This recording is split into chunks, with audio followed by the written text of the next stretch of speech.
Oke, assalamualaikum warahmatullahi wabarakatuh. Berjumpa kembali dengan saya Amar Pradopo di channel YouTube Amar Pradopo. Kali ini saya akan membahas atau mereview tentang wayang golek yang saya koleksi. Di antaranya yaitu tokoh Kanjeng Sunan Kalijaga. Ya, ini dia penampakannya. Ya, Sunan Kalijaga kali ini waktu belum jadi wali ya, atau mungkin gaya cepak, wayang golek cepak seperti ini wujudnya Sunan Kalijaga kalau model cepak. Ini waktu masih menjadi satria. Nah, ini dia waktu masih muda, ganteng kayak saya nih kelihatannya. Ini ada brewoknya, oh jenggot. Nah, ini oke. Kanjeng Sunan Kalijaga adalah salah satu 9 wali yang sangat berpengaruh di khususnya Pulau Jawa ya. Beliau adalah putra dari Raden Ahmad Sahori atau biasa dikenal Wilwatikta, Bupati Tuban, dan juga dengan Dewi Nawangrum. Ya, jadi beliau lahir pada sekitar tahun 1450 Masehi. Ini saya sambil lihat kepean karena nanti takutnya salah. Nah, ini tadi waktu masih muda, waktu menjadi Beranda Lokajaya. Nah, itu seperti ini penampakannya. Nah, ini dia rambut muda ini kayak Pak Sleng waktu marah kayak gini penampilannya. Nah, keren ini. Nah, ini waktu jadi Beranda Lokajaya ya. Boleh di close up mas kameramen. Di close up sedikit wayangnya.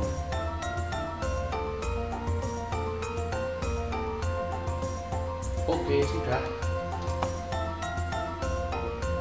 ya. Ini dia penampakan waktu masih menjadi Beranda Lokajaya. Dikisahkan karena sedikit cerita singkat ya, waktu dia menjadi berandal itu karena dia membela kaum rakyat yang lemah, yang tertindas. Beliau itu sangat peka terhadap situasi dan kondisi pada waktu itu ya di Kadipaten Tuban ya, karena setiap harinya atau setiap bulannya itu per daerah, per desa itu harus mengirimkan sumbangan berupa seperti tanam-tanaman, padi, bahan-bahan pokok makanan.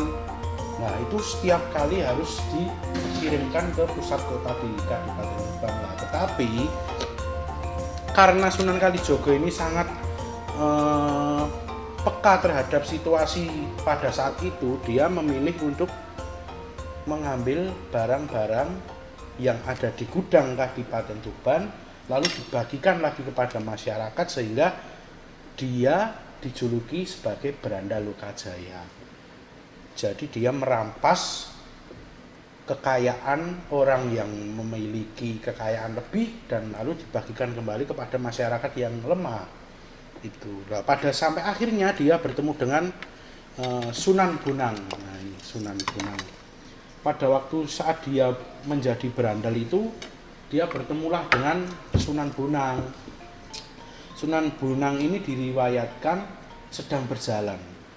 Lalu Sunan Kalijaga yang waktu itu menjadi berandal bernama Lokajaya itu melihat Sunan Bonang membawa sebuah tongkat emas. Tongkat emas itu ia jarah, ia paksa, ia curi, ia minta untuk alasan kemanusiaan dan dibagikan kepada rakyat-rakyat jelata. Pada akhirnya dikasihlah tongkat-tongkat itu dengan secara paksa direbut. Lalu sekejap ia melihat sosok pohon yang berwarna emas. Lalu itu sebetulnya siasat Kanjeng Sunan Bonang untuk mengelabui Lokajaya, sehingga ia berpesan kepada Kalijaga yang waktu itu menjadi Lokajaya, bilang, "Kae ono woh-wohan sing woh-wohane kuwi wujude emas berlian. Kagetlah sontak Lokajaya ini, dan lalu sembari menghampiri pohon itu yang ternyata adalah sebuah rekayasa dari Sunan Bonang, dan pada akhirnya dia merasa perbuatan itu, mengakuilah kesalahannya apa yang diperbuat selama ini. Ternyata mencuri itu ternyata tidak baik, dan pada akhirnya disuruhlah ia menjaga tongkat yang dimiliki oleh Sunan Bonang ini di tepi sungai selama berpuluh-puluh tahun mungkin ya. Lalu pada sampai waktu yang ditentukan ditemuilah lagi Lokajaya di pinggir kali oleh Sunan Bonang, dihampirinya lalu dibaiat menjadi Wali Songo. Nah, penampakannya atau wujudnya seperti ini pada saat sudah menjadi wali. Ini agak ganteng, ini udah. Nah, ini pada saat Kanjeng Sunan Kalijaga sudah menjadi Wali Songo. Dari segi pakaian mungkin sudah menyerupai belangkon ya mungkin ya. Karena ini kebutuhan wayang maka diberi jamang, diberi sumping. Nah, ini jamangnya sampai ke sini. Wajahnya sudah diproporsionalkan menjadi orang. Ini gubahan dari almarhum Abah Andros. Dan pencetus wayang golek pertama kali yang merubah wajah ini adalah Abah Asep. Seperti wayang muka orang asli ya. Berbedanya dengan ini adalah ini juga sudah menyerupai orang, tetapi masih menggunakan pakaian cepak. Bisa dilihat proporsionalnya sangat berbeda sekali ya. Nah, ini siklus saat Kanjeng Sunan Kalijaga menjadi Wali Songo. Enggak cuma itu juga ya teman-teman, karena Kanjeng Sunan Kalijaga ini sangat ilmunya sangat tinggi, dalam arti begini, dia itu mampu menyerap ajaran Jawa atau Kejawen dan juga ajaran Islam yang murni, lalu dipadukanlah menjadi sebuah agama yang sampai sekarang ini bisa berselaras dengan kebudayaan yang kita miliki. Jadi beliaulah dan para wali yang lain yang mencetuskan wayang sebagai media dakwah. Nah, ini salah satu tokoh politiknya.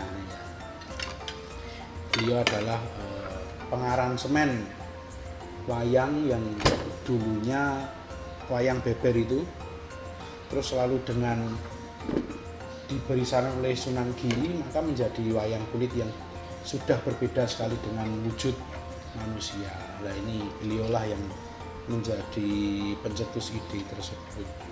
Oke, baik teman-teman, terima kasih atas waktu yang sudah mau stay di YouTube saya dan mendengarkan kisah-kisah sedikit tentang Wali Songo, yaitu Kanjeng Sunan Kalijaga, dan mungkin sesi-sesi berikutnya akan menjelaskan wali-wali yang lain. Kalau ada waktu nanti kita kupas tuntas. Jangan lupa like, komen, dan subscribe di channel saya Amar Pradopo, dan terus mendukung channel saya agar berkembang dengan lebih baik lagi. Terima kasih. Begitu yang saya sampaikan, ada kurang lebihnya saya mohon maaf sekali. Wassalamualaikum warahmatullahi wabarakatuh. Dadah.